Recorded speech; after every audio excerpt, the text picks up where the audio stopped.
नमस्कार दोस्तों, कैसे हैं आप सभी। उम्मीद करते हैं आप सभी लोग अच्छे होंगे और आपकी फैमिली भी अच्छी होगी। दरअसल एक पत्नी जो है अपने घर से चीखते हुए चिल्लाते हुए बाहर निकलती है और अपने सास ससुर और अपने देवर के पास पहुंचती है और वहां जाकर कहती है, बताती है कि मेरे पति जो हैं अभी तक नहीं उठे हैं और उनको उठाने का पूरा प्रयास कर रहे हैं, वो बेसुध होकर पड़े हुए हैं। उसके बाद जो है पूरे परिवार के लोग वहां पर पहुंचते हैं, उसको उठाने का प्रयास करते हैं लेकिन वो नहीं उठता है और आनन फानन में ये पूरे परिवार के लोग उसको लेकर के डॉक्टर के पास पहुंचते हैं और जहां डॉक्टर उसको मुर्दा करार देता है। उसके बाद डॉक्टर्स को कुछ ऐसा चीज अनुभव होता है, उसको लगता है कि ये डेथ जो है नेचुरल नहीं है, ये अननेचुरल है। उसके बाद डॉक्टर जो है प्रशासन को कॉल करता है, प्रशासन आती है और उसके बाद इस बॉडी को जो है पोस्टमार्टम होता है और जैसे ही पोस्टमार्टम रिपोर्ट आता है उसके बाद एक सनसनीखेज वाला जो कहानी जो है सामने आता है, एक दर्दनाक कहानी सामने आता है और उसके बाद जो है पूरे प्रदेश में एक तहलका मच जाती है। तो आज के इस कहानी में जानेंगे कि आखिरकार प्रशासन जो है किस प्रकार से इस मौत के मिस्ट्री को सुलझाती है और आखिरकार किस प्रकार से जो है यह असली कातिल इसका पकड़ा जाता है। तो दोस्तों, आज की जो सच्ची घटना हम आपको सुनाने जा रहे हैं वो दिल्ली का एक इलाका पड़ता है, उत्तम नगर वहीं का है, जहां पर कि एक शख्स जिसका नाम होता है करण, जिसका उम्र जो है 37 वर्ष के आसपास होता है और इनकी पत्नी का नाम होता है सुष्मिता। ये दोनों जो है काफ़ी अच्छे तरीके से उस इलाके में रहते हैं और काफ़ी प्रेम से रह रहे थे। लेकिन एक दिन ऐसा आता है कि इनकी पत्नी जो है सुबह 9 बजे के आसपास चिल्लाते हुए घर से बाहर निकलती है और अपने सास ससुर के पास पहुंचती है, अपने देवर के पास पहुंचती है और कहती है कि आपके भैया जो है अभी तक नहीं जगे हैं और न जो है उनमें कोई मूवमेंट हो रहा है। उसके बाद था क्या, पूरे परिवार के लोग, आसपास के लोग जो है वहां पर दौड़ते हुए पहुंचते हैं और वो उसको उठाने का प्रयास करते हैं लेकिन उसमें मूवमेंट नहीं हो रहा था। इस वजह से उसको आनन फानन में हॉस्पिटल ले जाया जाता है, जहां पर कि हॉस्पिटल वाले जो है उसको मुर्दा करार देते हैं। लेकिन हॉस्पिटल के पास जब ये लोग उसको लेकर गए थे तो हॉस्पिटल के लोग कुछ उसके शरीर पर एक निशान देखते हैं और देखते हैं कि उसके चेस्ट पर और हाथ पर जो है एक टेप लगा हुआ है। उसके बाद डॉक्टर्स को कुछ जो है अनहोनी होने का शक होता है, उनको लगता है कि शायद ये अननेचुरल डेथ है। उसके बाद डॉक्टर्स जो है प्रशासन को कॉल कर देते हैं और उसको ये इस बात की सूचना दे देते हैं और तब तक ये सभी लोग जो है उस डेड बॉडी को लेकर अपने घर पहुंचते हैं। लेकिन उसी वक्त तक प्रशासन भी वहां पहुंच जाती है और उसके बाद प्रशासन जो है उस डेड बॉडी को अपने कब्जे में लेकर पोस्टमार्टम कराना चाहती है। लेकिन परिवार के सदस्य, खास करके उनकी पत्नी और उसका एक छोटा भाई था करण, वो इसके पक्ष में नहीं होता कि इसका जो है पोस्टमार्टम हो, उसके शरीर का जो है चीर फाड़ किया जाए। लेकिन था क्या, प्रशासन जिद पर अड़ी थी। उसको ऐसा लग रहा था कि कुछ हो न हो अननेचुरल डेथ जैसा उसको महसूस हो रहा था और वो जो है इसको पोस्टमार्टम के लिए अड़ा हुआ था और अंततः प्रशासन जो है इसको डेड बॉडी को ले जाकर पोस्टमार्टम कराती है और पोस्टमार्टम का रिपोर्ट आने वाला ही होता है। उसके पहले जो है उस डेड बॉडी को परिवार वाले को सौंपा जाता है। परिवार वाले उस डेड बॉडी का अंतिम संस्कार करते हैं और उसको जो है पूरे अच्छे तरीके से संस्कार करने के बाद सारे परिवार के लोग घर लौटते हैं। लेकिन जब ये पूरा प्रक्रिया चल रहा था तब सभी के मन में जो है एक अफसोस था कि ये सुष्मिता जो है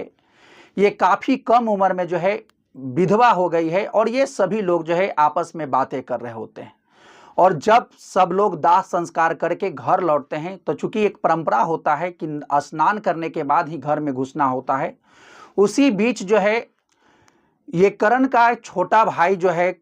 राहुल, ये अपने चचेरे भाई जिसका नाम है कुणाल, उसके घर पर जाता है स्नान करने के लिए और पूरे शरीर का कपड़ा जो है उतार कर वहीं पर रख देता है और वो जो है अपना मोबाइल और पर्स भी वहीं पर रखता है और उसके बाद बाथरूम में चला जाता है नहाने। लेकिन उसी बीच जो है कुणाल घर से नहाकर स्नान करके बाहर आता है और अपने भाई का मोबाइल देखता है कि ऐसे ही पड़ा हुआ है। उसके बाद वो उस मोबाइल को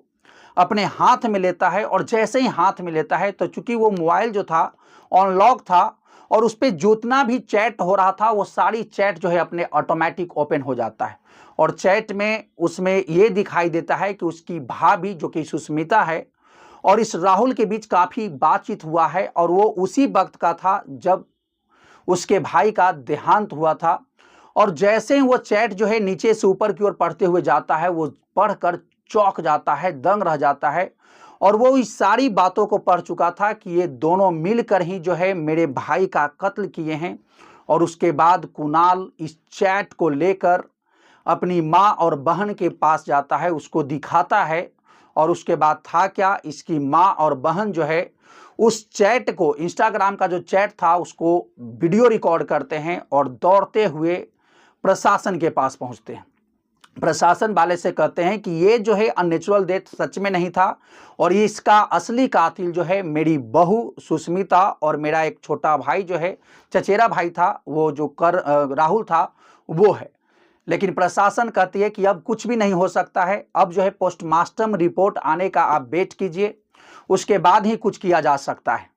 अब उसके बाद जब प्रशासन इन लोगों को लौटा देती है तब ये लोग घर आते हैं और उसके बाद ये सुष्मिता, जिस पर ये सभी परिवार के लोग जो है अफसोस जता रहे थे, उसके बाद ये सुष्मिता को एक कमरे में बुलाते हैं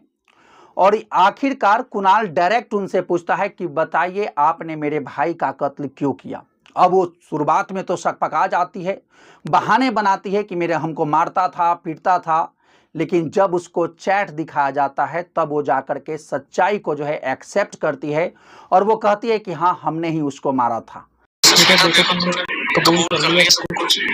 अब मान लो अब कार्रवाई उसके ऊपर होगी, राहुल के ऊपर होगी। फिलहाल में जरूरी है ये चीज।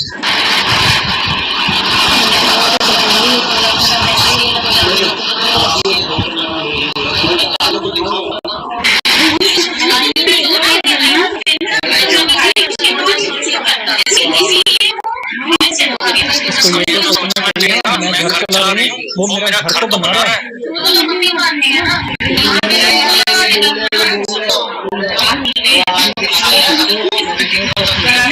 हाँ बस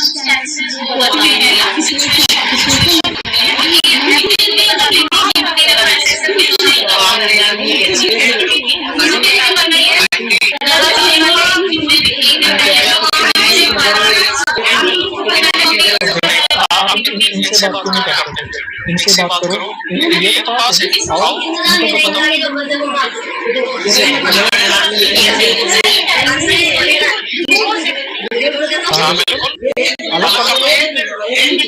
इनको मम्मी हमारी नहीं निकली, मैं डिवोर्स चाहती हूँ।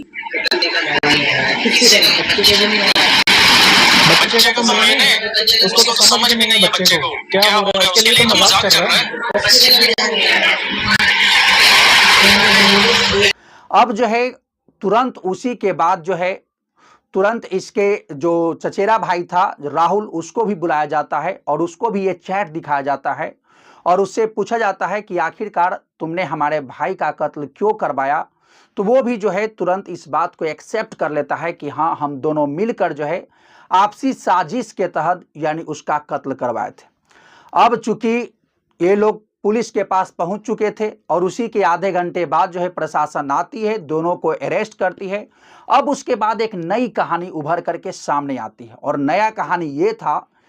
कि चूंकि सुष्मिता और करण के बीच जो है शादी आज से लगभग 10 साल पहले हुआ था और जो है करण एक प्राइवेट कंपनी में काम करता था और वो काम के सिलसिले से ज़्यादातर वो घर से बाहर रहता था, बिजी रहता था और उसका जो है शादी के बाद एक पुत्र भी हुआ था। चूंकि ये घर से बाहर रहता था, उसी बीच जो है इसकी पत्नी का संबंध जो है इसके देवर जो कि चचेरा भाई पड़ता है करण, उसके साथ नज़दीकियाँ बढ़ जाता है और दोनों जो है आपस में मिलना जुलना शुरू कर देते हैं। चूंकि ये घर का मामला होता है, किसी को पता भी नहीं चलता है और देवर का रिश्ता ही ऐसा होता है। अब जब इन दोनों को नज़दीकियाँ बढ़ रहा था तो ये दोनों आपस में तय करते हैं कि आखिरकार कब तक छुप छुप कर मिलेंगे, तो क्यों ना ऐसा करें कि ये जो करण है उसको रास्ते से हटा दिया जाए। अब इस लोगों को जो है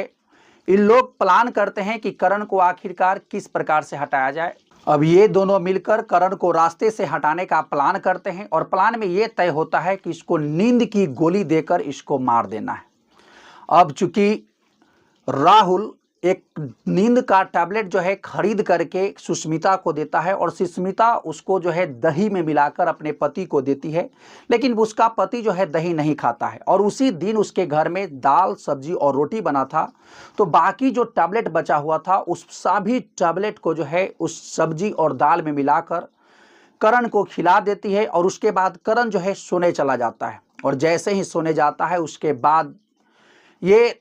राहुल और सुष्मिता के बीच चैट होना शुरू हो जाता है और सुष्मिता मैसेज में करती है कि हमने इसको तो नींद की गोली दी है, लेकिन अभी तक असर किया है या नहीं किया है हमको पता नहीं चल रहा है, आखिरकार कब तक वेट करें। अब दोनों में चैट होते होते काफ़ी समय बीत जाता है और चूंकि इसकी सांसें अभी भी चल रही होती है, अब उधर से सुष्मिता कहती है कि आखिरकार हम कब तक वेट करेंगे इसका मरने का, कोई उपाय बताओ। उसके बाद जो सजेस्ट करता है कि तुम इसको इलेक्ट्रिक शॉक दो और इलेक्ट्रिक शॉक में चूंकि जो है टेप से उसको जो है जो तार होता है उसको चेस्ट पर बांधो, एक हाथ पर बांधो, और यही उसकी पत्नी करती है और उसको इलेक्ट्रिक शॉक देकर उसको मार देती है। और जैसे ही इसका मौत होता है, इसका मौत लगभग 4 बजे या 4:30 बजे के आसपास होता है। उसकी पत्नी जो है 5 बजे तक शांत रहती है और जैसे ही 9 बजता है उसके बाद वो चीखने लगती है, चिल्लाने लगती है और अपने आसपास में जो उसके सास ससुर रहते थे उसके पास जा करके ये बताती है कि मेरे हस्बैंड जो हैं अभी तक नहीं जगे हैं, चल करके आप सभी लोग देखिए कि आखिरकार उनको क्या हुआ है। उसके बाद इसको जो है डॉक्टर के पास ले जाया जाता है और बाकी मामला आप समझ ही रहे हैं। तो दोस्तों यही पूरा कहानी था जिसमें कि एक पत्नी जो है अपने देवर के इश्क में पागल होकर अपने पति का जो है कत्ल कर देती है और कत्ल करते समय आखिरकार पति को कैसे मारना है ये पूरा चैट जो है इंस्टाग्राम के माध्यम से दोनों चैट करते रहते हैं और पूरे 3 घंटे तक प्लानिंग करते हैं कि आखिरकार इसका कत्ल जो है कैसे किया जाए। और पूरा लाइव जो है मर्डर उसकी पत्नी जो है अपने पति को मारने के समय ये कर रही थी।